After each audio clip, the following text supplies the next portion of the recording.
Una bendición, Mele, que haya podido estar con todas las hermanas. Tratamos de buscar una semana, un mes para que estén fuera y que nosotros estemos con los hijos un mes. ¿Sabe cómo va a estar, no? Como una permanente el pelo. Aquellos que no tienen, Dios va a empezar a reproducir pelo también. Porque el efecto es colateral. Agradecidos al Señor por su gran amor, la obra que Él ha hecho en nuestras vidas. Yo me gocé mucho. Veía tantas niñas jugar ayer. Ustedes se ríen, yo me gozaba. Porque hay congregaciones que no saben jugar, no saben divertirse sanamente, porque el mundo los ha destrozado y la religión también. Vamos a la palabra, capítulo 17 de Juan. El título es Un llamado a la vida abundante. Bien fácil. Un llamado a la vida abundante o el llamado a la vida abundante. La palabra llamado, que viene justamente del verbo llamar kaleo, que es llamar, que está comprometido con la iglesia, llamar afuera de este mundo, tiene dos propósitos definidos. Llamar afuera de, para uso exclusivo de. No solamente llamar afuera y nos deja ahí, sino que nos llama afuera para capacitarnos con el propósito de seguir. ¿Amén? Entonces, tenemos tres temas muy importantes y aspectos. Yo quiero tocar justo lo que vos hablaste otra vez, Loti, y aclarar también el tema de la santificación, para que les pueda resultar fácil. Al momento de creer vos en el Señor, ser salvo por la gracia del Señor, se nos ha dado por gracia, hay un aspecto que se llama santificación posicional, que lo tenemos en Cristo, que cualquier creyente al momento de creer lo tiene, pero hay que explicar que lo tiene de manera permanente, y es un estado permanente de creyente en esa santificación. Vamos a ver dos versículos para eso tal vez. La santificación progresiva, que es la que más nos compromete en esta vida, donde sí tenemos que cooperar con la gracia de Dios en un sentido, en una sinergia de rendición y de compromiso. ¿Amén? Hoy las hermanas hablaban de que las pruebas justamente nos ayudan y nos dan conocimiento en esto. Pero yo voy a explicar tres cosas más que hay aparte de la prueba, que nos ayudan en el conocimiento, no solamente las pruebas. ¿Está bien? Al final. Vamos a Juan 17, Jesús dice sus últimas palabras a los discípulos antes de morir. En varias oportunidades, y en Lucas 22 dice: necesario que yo sea vituperado, injuriado y demás. Los apóstoles se peleaban por la intención que Jesús dijo: este es el rey Mesías. Ya disputaban por un puesto. Pedro lo iba a negar, le dijo: yo he orado por ti para que tu fe no falte. Pero en Mateo vemos, y en Juan también, que el pastor será herido y las ovejas serán dispersas. Tengan eso ahí consciente, porque yo voy a interpretar las escrituras del Nuevo Testamento y no del Viejo Testamento, ni de los Evangelios. Cuando se confunden los términos salvación y santificación, empiezan los problemas grandísimos. La justificación es un acto de Dios que hace al momento de creer, dentro de la salvación. Pero las cartas no tratan el tema en sí de salvación. Abran sus oídos y anoten. Sino que tratan de la santificación, porque le está hablando a los creyentes. En la única parte que vemos en 1 Corintios 15 que se expone que Cristo fue muerto y al tercer día resucitó, fue sepultado y al tercer día resucitó, que se da el Evangelio, se da en un contexto porque tiene que explicar la resurrección. Entonces se habla que la base es la obra de Cristo. Pero después en las cartas no se habla de salvación, sino que se habla de la santificación, porque ya eran cristianos. El no entender estas dos cosas, salvación y santificación, puede hacer que leamos primera de Juan y nos confundamos. No veamos los contrastes, luz y tinieblas, vida y muerte, hijo de Dios, hijo del diablo, y no apreciemos lo que el autor dice. Seguimos en el proceso. El proceso sigue. Amén. ¿Hasta cuándo? Hasta que Él venga. Puede ser mañana, puede ser un poco más, puede ser dentro de un rato. Amén. Pero sabemos que estamos en Él. Entonces vamos a leer Juan 17. En esta oración del vencedor, Warren Wiersbe dice la oración del vencedor. Para mí es siempre lo dije porque lo veo de esta manera, la rendición de cuenta de un esclavo al amo, del hijo al padre. Lo he hecho todo, mirá. Todo lo que vos me dijiste que les diese, les di. Mirá, Juan 13, Juan 14, Juan 15, Juan 16. Ahora yo te pido por ellos. ¿Vamos bien? Vamos a leer Juan 17. La fuerza va a estar en el versículo 16 y 17, pero vamos a entrar desde el 13 hasta el 19. Del 13 hasta el 19 dice de esta manera Juan 17. Pero ahora voy a ti y hablo esto en el mundo para que tengan mi gozo completo en sí mismo. Fíjense qué interesante que el gozo será completo en él. Yo les he dado tu palabra y el mundo los ha odiado porque no son del mundo como tampoco yo soy del mundo. No te ruego que los saques del mundo, sino que los guardes del mal, del maligno. Ellos no son del mundo como tampoco yo soy del mundo. Mucha atención, hermano, a lo que va a decir ahora.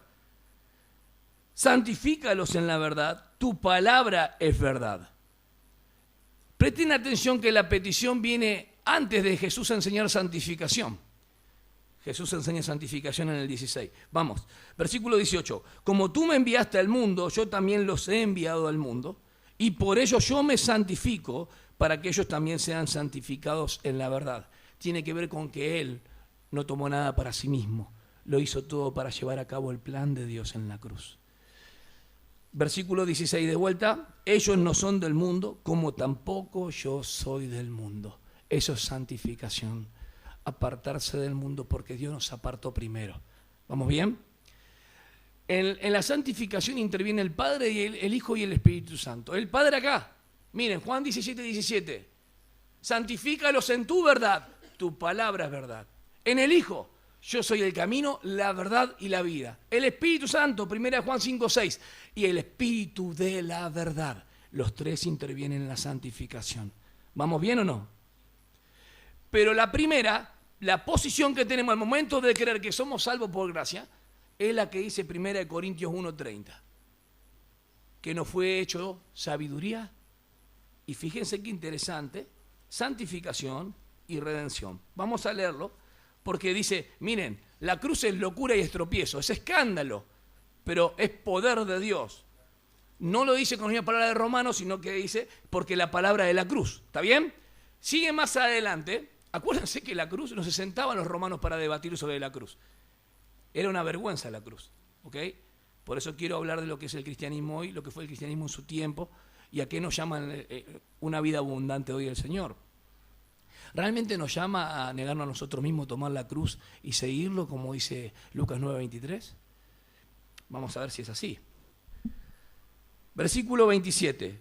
Sino que Dios ha escogido lo necio del mundo, ha escogido Dios, ya nos ha escogido, para avergonzar a los sabios, y Dios ha escogido lo débil del mundo para avergonzar a lo que es fuerte.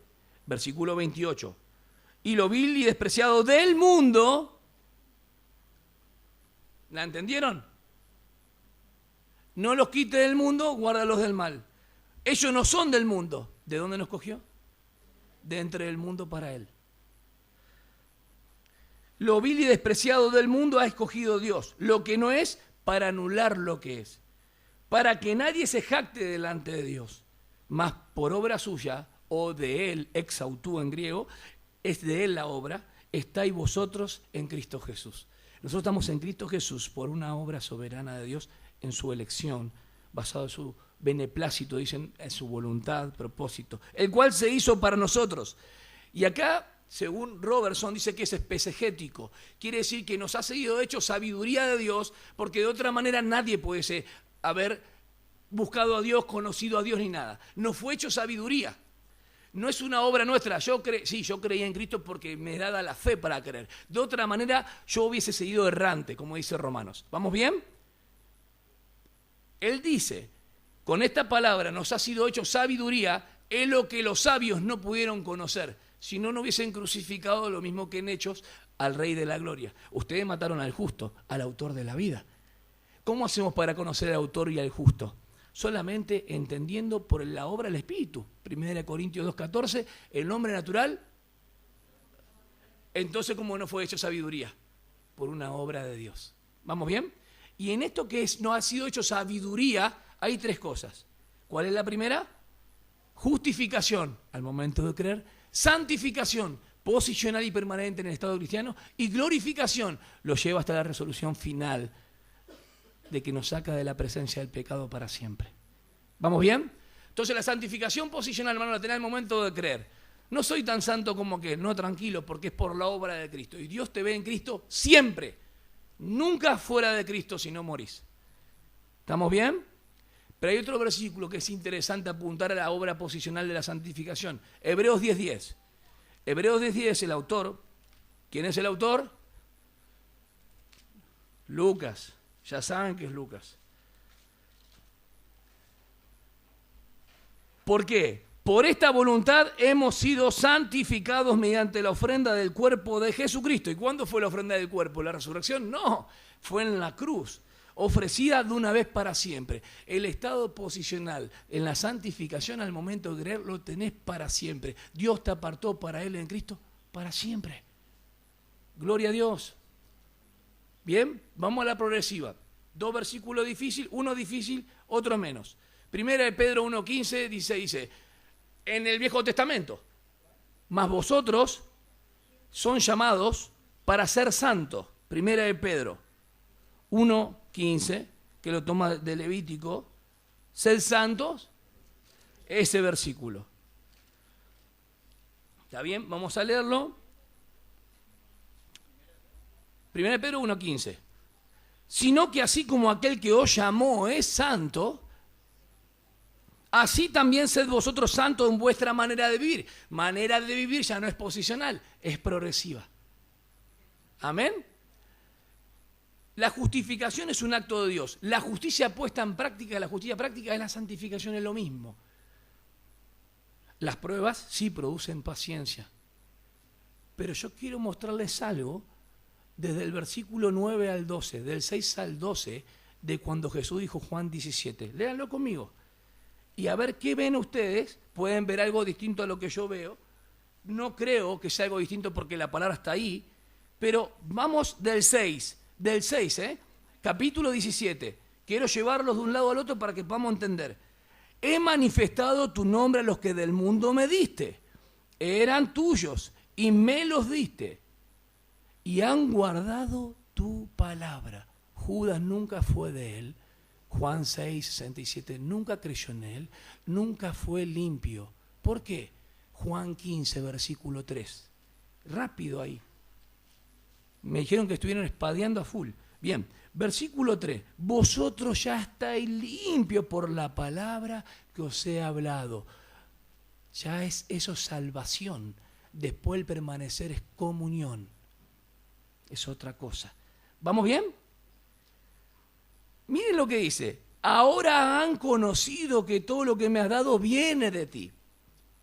Porque yo les he dado las palabras que me diste y las recibieron y entendieron que en verdad salí de ti. Y creyeron que tú me enviaste. No dudaban de querer al Mesías. Presten atención. Yo ruego por ellos, no ruego por el mundo. De hecho, tampoco lo está haciendo ahora por el mundo, sino por los que me has dado, porque son tuyos. Versículo 10. Y todo lo mío es tuyo, y lo tuyo mío. Y he sido glorificado en ellos. La vida de ellos habla de Cristo. Son testimonios del Señor. Por eso la controversia de Jesús los llamó a ellos a ser salvos o a ser discípulos. Bueno, lo dejamos ahí. Ya no estoy en el mundo, pero ellos sí están en el mundo. Y yo voy a ti, Padre Santo, guárdalos en tu nombre, el nombre que me has dado para que sean uno, así como nosotros. Vemos la Trinidad ahí, ¿no? Versículo 12. Cuando estaba con ellos, los guardaba en tu nombre, el nombre que me diste, y lo guardé, y nunca se perdió, excepto el hijo de perdición, para que la Escritura se cumpliera. ¿Qué vemos acá en estos versículos? La seguridad de la salvación. ¿Qué vemos del versículo 13 en adelante? Pero ahora voy, ¿qué vemos? Pero ahora voy a ti. Bíblicamente reflexionemos, agarren su Biblia y lean conmigo. ¿Qué vemos de ahí en adelante? Voy a ti. ¿A dónde va él? ¿Qué cruz? Al Padre. Sí, editamos eso después. No, pero voy a ti. Está hablando del Padre. Tú me los diste y los guardé. Ahora voy a ti. Está hablando una persona, ¿no? Bien. ¿Para qué? ¿Para qué? Para interceder. Entonces, la primera parte del 6 al 12 me habla de la seguridad de la salvación. Y del 13 al 19 me habla de la santidad. Tu palabra es verdad. Santifícalos en la verdad. Tuyos son, guárdalos. ¿Los van entendiendo? Está hablando que la palabra va a ser un medio instrumental para guardarlos de la contaminación del mundo. El Padre los guarda por su palabra, Juan 17, 17. El Hijo los guarda, primera de Juan 1, 7, si alguno ha pecado. Y el Espíritu Santo, Efesios 3, 16, Pablo dice que el poder que actúa poderosamente. Amén. La salvación es una obra de Dios. La santificación sigue siendo una obra de Dios. Pero hay una cooperación en cuanto a la gracia. Hay una responsabilidad nuestra. Fíjense el versículo 11 de Juan 15. De Juan 15. Estas cosas os he hablado. ¿Para qué? Para que mi gozo esté en vosotros y vuestro gozo sea. ¿Y cómo iba a ser el gozo cumplido? ¿Cómo iba a ser el gozo perfecto? ¿No era necesario que Él se vaya? ¿Nos conviene? Y cuando venga el Espíritu Santo, ¿qué iba a hacer? Iba a producir eso en ellos. ¿Estamos de acuerdo? Pero el gozo no es por sustitución, es por transformación, una vida transformada.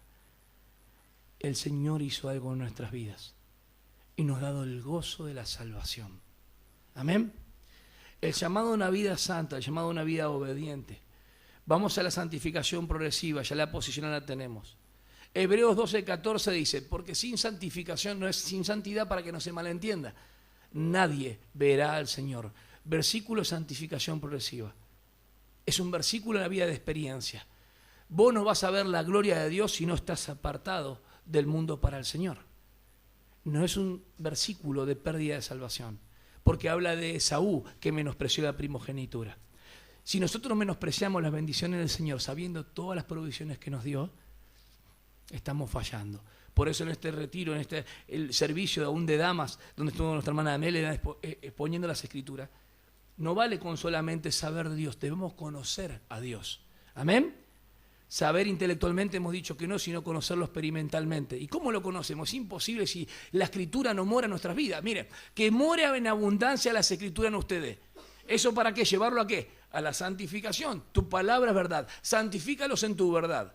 Tu palabra es verdad. Pero Dios nos santifica por la obra de ¿quién? Del Espíritu, por medio de la palabra, por medio de las circunstancias, por medio de los hermanos, por medio de la experiencia. Dios utiliza todos esos medios para llevarnos, para conformarnos ahora la semejanza hacia la imagen de Cristo Jesús. ¿Vamos bien? ¿O más o menos? Bien. ¿Cuál es la santificación final, podríamos decir? La glorificación que primera de Juan capítulo 3 versículo 2 dice, ahora nosotros no somos lo que vamos a hacer, pero seremos. Entonces vamos a mencionar 4 versículos fáciles que nosotros conocemos que nos pueden llevar en esta santificación progresiva. Fácil. Primera de Corintios 1:29. Por ejemplo, no siendo que haya trabajado en vano, dice el apóstol Pablo. Vamos a leerlo. ¿Corintios dije? Colosenses es. Colosenses, el apóstol Pablo.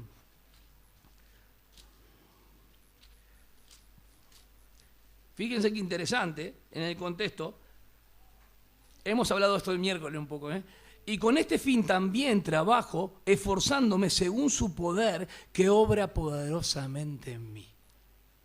¿Sí? Vamos a 2 de Corintios que tocaste hoy. Primera de Corintios 15:10. No fui yo, sino fue la gracia. Porque 2 de Corintios 12:10 dice que el poder se perfecciona en la debilidad. Pero 1 de Corintios 15:10, en cuanto a la resurrección, dice esto. No fui yo, sino la gracia que trabajó. O sea que Dios nos salvó por gracia y nos capacita para vivir una vida en este llamado abundante. No vivamos una vida mediocre, vivamos una vida llena del Señor. Amén. La palabra del ser lleno del Espíritu Santo puede ocurrir permanentemente en un cristiano que busca al Señor. ¿Sí? La llenura no tiene que ver con lengua, ni con visión, ni revelaciones. La llenura tiene que ver con control y con dirección del Espíritu Santo. Si somos controlados por el Espíritu Santo, daremos este fruto. Amén. Obediencia a la palabra es un resultado de hacer la voluntad del Señor. ¿Vamos entendiendo? ¿Queremos hacer la voluntad del Señor? No nos manchemos con el mundo. ¿Cómo están nuestros pensamientos, nuestro discurso, nuestra boca, nuestro corazón ante las tentaciones? ¿Estamos cediendo? ¿Le estamos dando lugar al enemigo? ¿Echamos la culpa al otro? Él me tentó, él me provocó, él me dijo esto. ¿Estamos confesando nuestros pecados? ¿Estamos caminando livianos en el camino del Señor? ¿Estamos aprendiendo a vivir en Él o no? Acuérdense que no solamente la vida de Cristo está en nosotros, sino que podemos vivir, o sea, Cristo vive en mí, sino que la vida de Cristo podemos vivir. Amén. Esto es muy importante. El más conocido y conflictivo, ¿cuál es? Filipenses 2, 12, 13. Dicen ocupados en vuestra salvación, en nuestra salvación, pero en realidad no es ocupados. Tiene que ir con ergo, con un tema de sinergia, es trabajar en la salvación.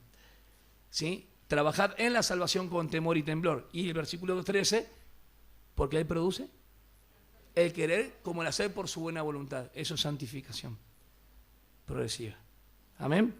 Otro más, 1 Tesalonicenses 5:23, que todo vuestro ser, espíritu, alma y cuerpo sea guardado.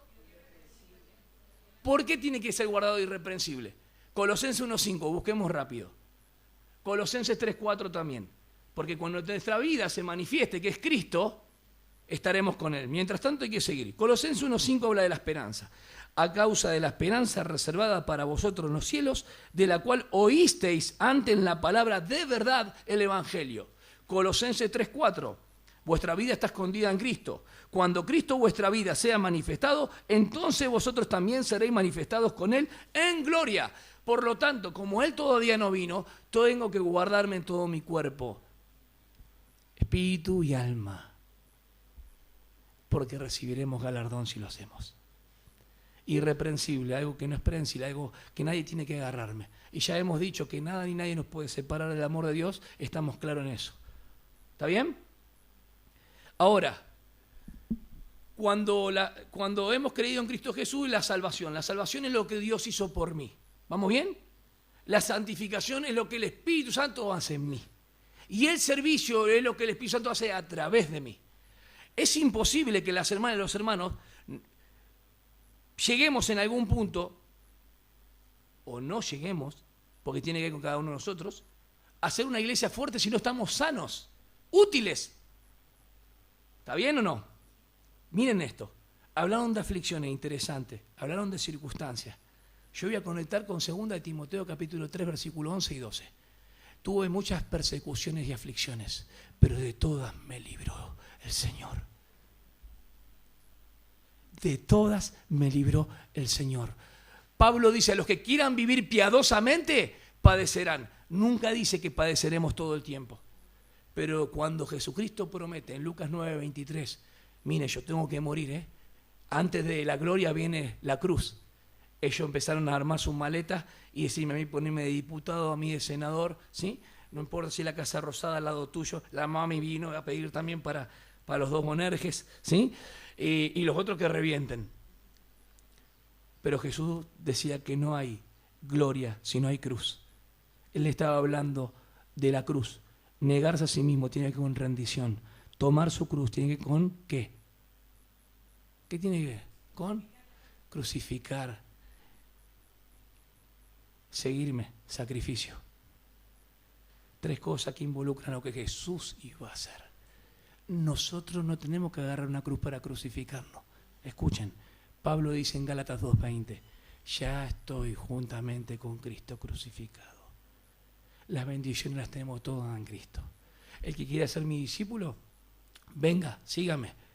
Jesús dice, después de la resurrección, vayan y mientras van yendo, hagan discípulos. Es distinta la dispensación. El costo del discipulado para ellos era seguirlo a cualquier precio y dar su vida por él. Hay iglesias que sí son de esa manera, nosotros no tenemos esa connotación. ¿Cuánto más tenemos que alabar al Señor por su inmensa misericordia y gracia, de esta quietud que reposamos? Cuando yo sabía lo que estaba pasando con Mel y toda la situación, estuve orando por ella. Algunos hermanos se habrán enterado ayer, otros estábamos al tanto. Entonces, cada circunstancia el Señor nos prueba. A veces queremos meter a varios más con nosotros para que nos ayuden en esa prueba, pero el Señor quiere que fragua y martillo probarnos a nosotros. Todo el tiempo el Señor nos va por distintas pruebas para probar nuestra fe. Y brillaremos como el oro. Amén. Va a quedar bien pulidito. Nuestras vidas. Tardé mucho tiempo en entenderlo, pero las pruebas producen paciencia. Y el gozo del Señor es nuestra fortaleza. Amén. Con la mente aprendemos de Dios. Con el corazón amamos al Hijo. Y con la voluntad nos rendimos al Espíritu Santo el día a día. Por eso hablábamos de intelecto, voluntad y emociones que sean afectadas por Dios. ¿Sí? Vamos a ponernos de pie. Romanos 14 es un versículo que tiene que ver con el contexto. ¿Quién eres tú? Si él queda en pie, si él cae. Habla de las comidas, habla del débil. Pero Romanos 14:10 habla que también va a haber un tribunal y que Dios es el que va a juzgar, va a pesar las obras y serán recompensados. ¿Qué juzgas al otro si vos también puedes caer? Está hablando de ese juzgar, cuidado. No, el espiritual juzga todas las cosas. Está hablando de juzgar a otro cuando vos tus condiciones de terror. ¿Sí? Una película de Canal 26. No podemos juzgar al otro en ese sentido porque nosotros también podemos caer. ¿Me entienden en qué está hablando? Entonces Pablo dice esto, versículo 7 y versículo 8. Porque si vivimos para Él, y si morimos, sea que muramos o vivamos, somos del Señor. Versículo 7. Porque ninguno de nosotros vive para sí mismo y ninguno muere para sí mismo. Cristo murió por nosotros. Pues si vivimos para el Señor vivimos y si morimos para el Señor morimos. Por tanto, ya sea que vivamos o que muramos, del Señor somos. Entonces el llamado a la vida abundante tiene que ver con esto. Vivir la vida de Cristo en la vida de experiencia.